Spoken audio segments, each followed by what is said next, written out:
do you see as the obstacles for inclusion of women entrepreneurs in achieving funding? Have you noted anything generally that would hold us back? I think, at the end of the day, it's, there's less venture capital to go around for everybody today. We're in an environment where there's quite a lot of capital for angel funding. Mm-hmm. The super seed funds are going through their own bubble of a sort, in the sense that some are doing very well, others are just raising lots of capital, and there's money going in at a furious pace, and there's a lot of company formation. I think women CEOs, like male CEOs, can basically take advantage of that. But when they come to that next round of funding, the traditional venture market has really pulled back because there's just less capital available. Limited partners are putting less money to work in this asset class right now, and so I think it's very competitive for everybody. Right. And I think the women CEOs that are going to be the most successful in attracting capital are ones that do take advantage of the networks that I discussed Yes. a minute ago, and really do what is called this casual dating. And casual dating in the venture business essentially amounts to establishing a network of, let's say, a pipeline of, a dozen or more venture capital firms that you think could be a good target for your business as funding partners. And while you're building your business to metrics that are relevant for them, where you really can successfully raise capital, you meet periodically with these VCs and establish a dialogue, a relationship, if you will, where you can demonstrate that you're hitting the milestones that you've set out to hit. And I think that the networks that I described can be very powerful in terms of getting you in front of those VCs early. Mm-hmm. And so I think women CEOs, if they're at any disadvantage here, is that if they're not in that mainstream group that we discussed earlier, Yes. may not have enough network contacts in the venture community to do that speed dating, or Yes. that, not speed dating is the wrong word, that casual dating. Yes, yes. And that's something that using existing CEOs, women CEOs, and networks that are available to try to build those relationships early, that's a critical element. And that shortfall or a tightening, that's all stemmed from the economic crisis over the last couple of years, do you think? Yeah, there's a couple things. During the tech bubble, there was a lot of money that poured into this asset class, more Yes. than should have. Yes. And then when the bubble collapsed, there was a couple years where less money poured into it, but because so much money had been accumulated by venture firms, there was an overhang. So VCs were able to continue to invest, albeit at a slower pace, but invest post the bubble. Right. During the mid part of the last decade, situation reversed, and LP dollars started to flow back into the asset class, albeit at a lower pace than it had during the bubble.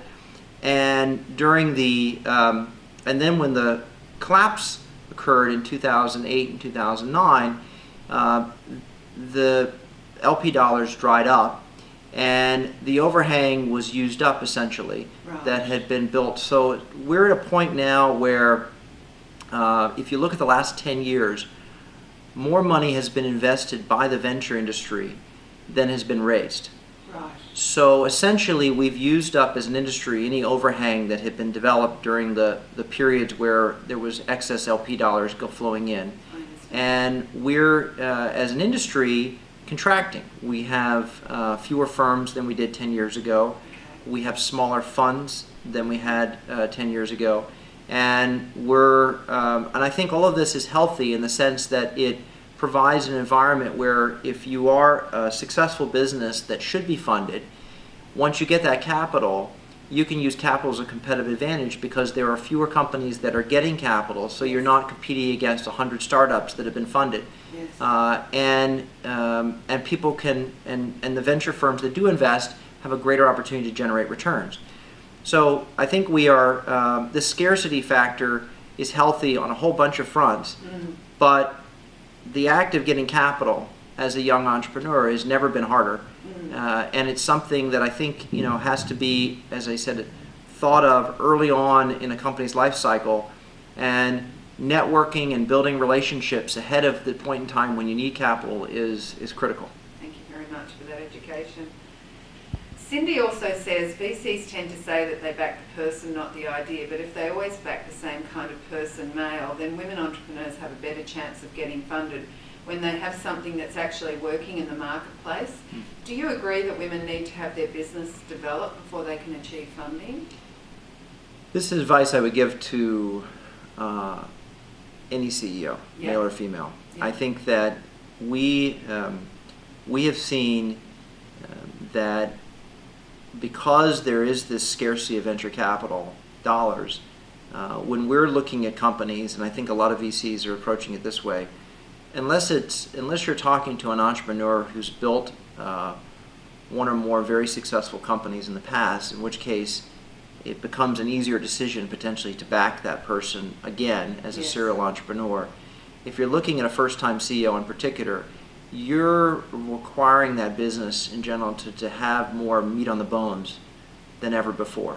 And so whether that's represented by a community that's been built, or early commercial customers, or some sort of representative revenue flow that can demonstrate that the business can scale.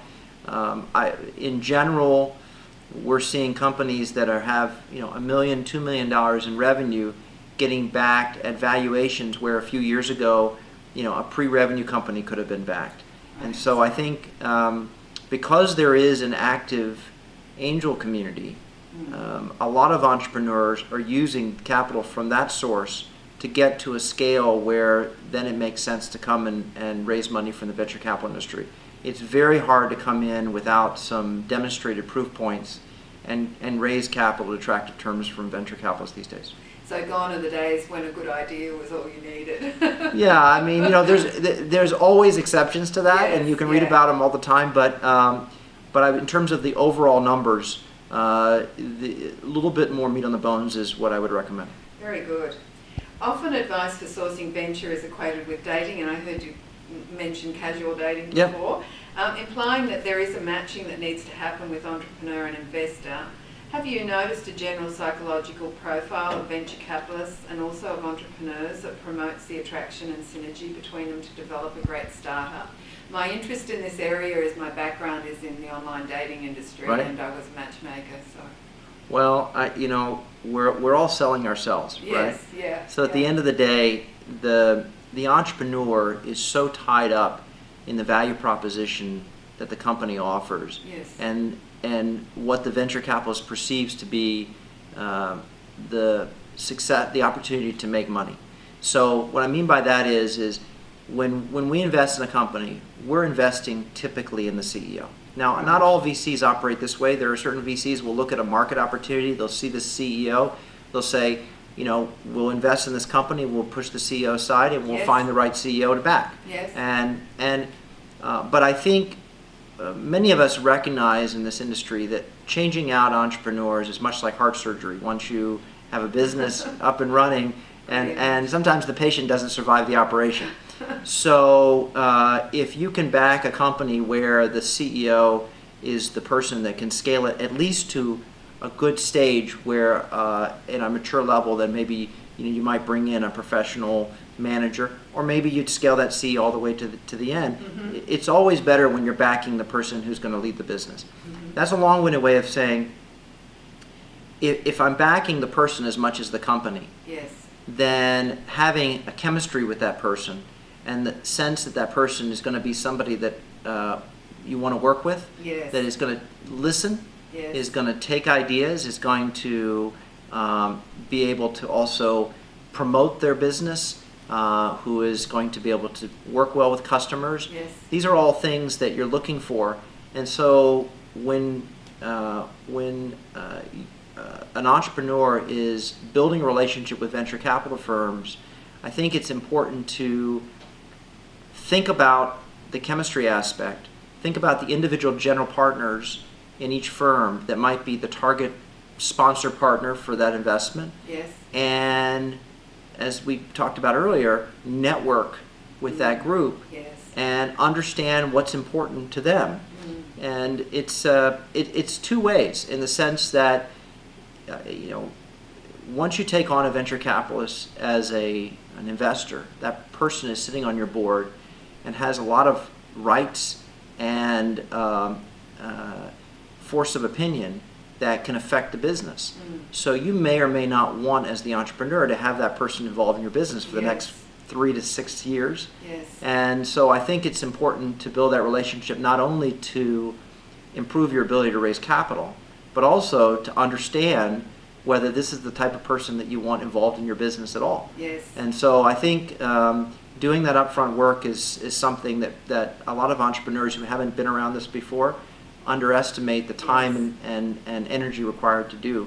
And I think, but it's also something that I think, if you're naturally, if you have good interpersonal skills, if you're willing to put yourself out there, and you're a good networker, you're an advantage. You're at an advantage in this process. Great. And so the human factor really is quite an important piece in that building that relationship. Absolutely. This is this is if you compare this to the opposite extreme, which would be quantitative-based hedge fund investing. Right? Where a bunch of mathematicians were trying to figure out where the right arbitrage is. This is the opposite extreme. This is about, we've got to take this market opportunity and this idea and build something great over the next 3 to 6 to 7 years. And there's going to be ups and downs. There's going to be the issues of management and hiring the right people. There's going to be points in time of disagreement. And so when the entrepreneur and the VC are deciding whether to work with one another, it's really important to assess whether that marriage is something that can thrive, given what I just described is going to be the next 3 to 7 years of experience together. Yeah, thank you. In the dance with an entrepreneur, both in the decision-making process of funding a startup and then in working with those startups, what are the necessary qualities that make a good venture capitalist? And some of the talents that have been fed back to me as, would you trust your gut instincts and feelings that happen within the relationship with the entrepreneur as signs about what's happening in the business or the startup? And I guess that's the human factor. Right. Or would you manage by influence, by persuasion, basically? I think a little bit of both. Okay. That sounds healthy. I think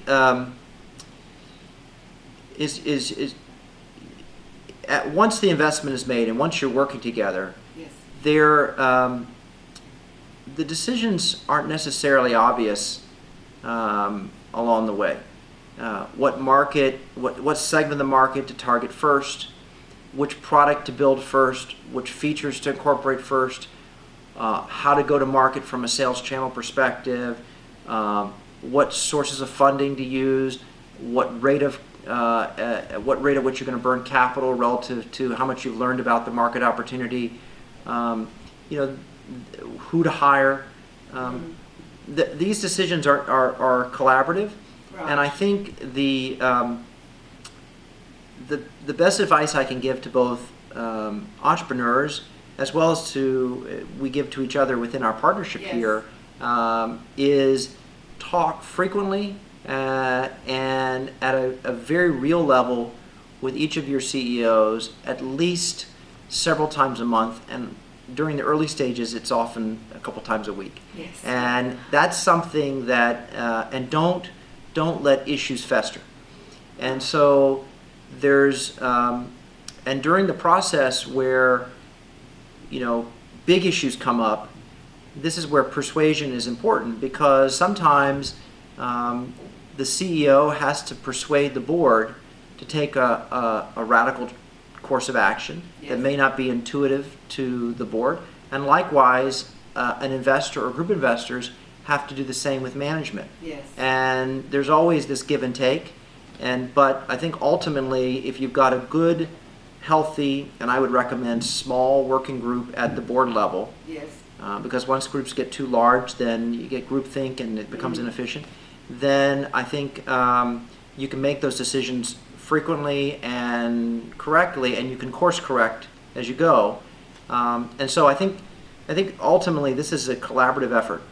And where we've seen the most success is where the CEO at the end of the day, once the dust is settled, can say, I really enjoyed working with this board. I may have disagreed, I may have even fought with them, I even may have yelled at them at times, but they helped me get to the right place.